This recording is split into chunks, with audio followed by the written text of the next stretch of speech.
আপনি কোনো মন্দিরে ঈশ্বরকে ডাকতে গেছেন, আর সেখানে গিয়ে হাত জোড় করে ঈশ্বরের প্রতি মনোনিবেশ না করে চারিপাশে কে কিভাবে প্রণাম করছে সেই দিকে আপনার দৃষ্টি, আপনার কিন্তু সেই ভক্তিতে জল পড়ে গেল।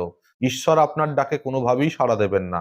ঠিক তেমনি আপনার মন্দির সম দোকানে যখন আপনি বসছেন, তার সাথে সাথে সাধনা সম ভক্তি ভরে যখন ব্যবসা করছেন, তখন আপনাকে আপনার বাইরের এদিক ওদিক কোনো দোকানদারের দিকে তাকালে হবে না।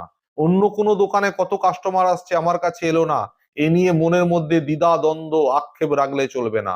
শুধুমাত্র কর্ম আপনি করে যান, ভক্তি ভরে দোকানে বসুন, কাস্টমারের সঙ্গে ভালো ব্যবহার করুন, মনের মধ্যে কোনো দুশ্চিন্তা না রেখে ঈশ্বরের কাছে নিজেকে সমর্পণ করে আপনি আপনার কর্মটুকু করুন, ফল তার ওপর ছেড়ে দিন। ব্যবসায় অবশ্যই উন্নতি হবে।